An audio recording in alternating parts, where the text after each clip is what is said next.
L'opposition est sortie de cette élection complètement groggy et s'est aperçue en réalité que l'élection a été perdue d'avance durant tout le processus. Et c'est pour cette raison d'ailleurs qu'il y a beaucoup d'observateurs qui pensent que l'opposition a fait montre d'incohérence et d'inconséquence.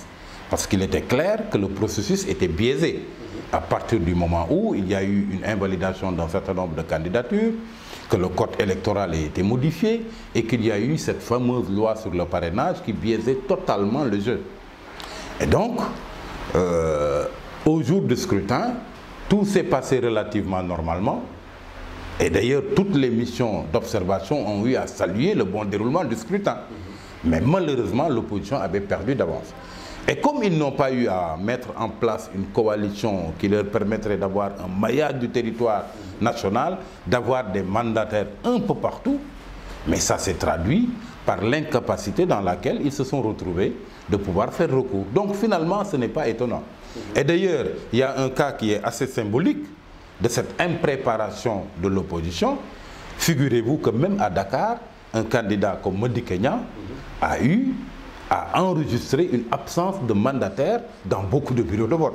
Ça veut dire tout simplement que l'opposition s'est trouvée avec le processus qui a été mis en place dans une situation où elle était impréparée pour aller vraiment du mieux qu'il fallait vers cette élection.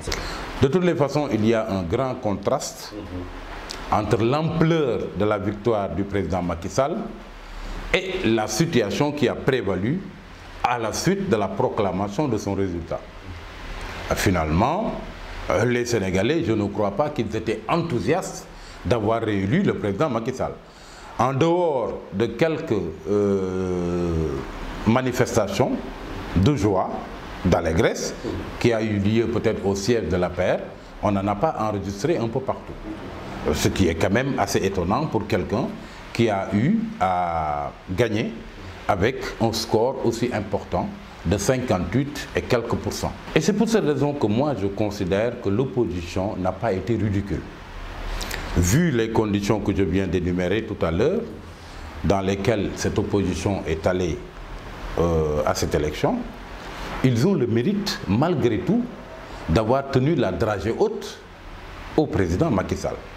Et il ne faudrait pas perdre de vue que autant l'écart est grand entre le président Macky Sall et Idrissa Seck qui est arrivé en deuxième, autant quand on fait le cumul des voix obtenues par les 4 candidats de l'opposition, ça fait quand même 42 %.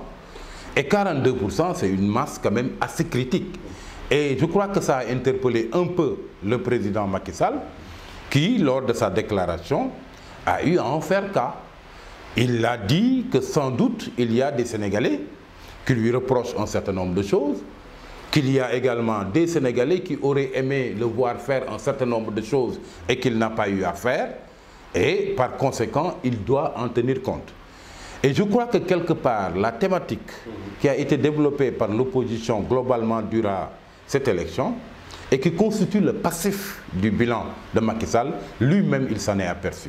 C'est-à-dire les questions de gouvernance, des questions de séparation du pouvoir, d'une justice à géométrie variable, une traque des biens mal acquis qui a été lancée et qui avait été considérée comme une demande sociale des Sénégalais, mais qui a été interrompue, on ne sait pourquoi. Le cas Karim Wade qui a été géré de façon opaque, sans que les Sénégalais ne sachent pourquoi, après qu'il ait été condamné par la CREI, qu'il ait eu à bénéficier d'une grâce présidentielle et surtout les conditions dans lesquelles il a eu à faire cet exil au Qatar.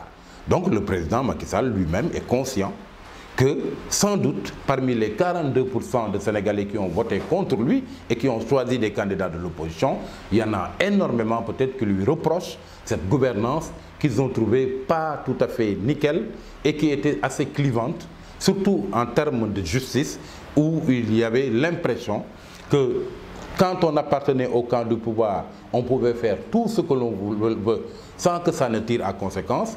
Mais une fois qu'on est du camp de l'opposition, il suffit tout simplement d'une simple peccadille pour que la justice tombe sur vous.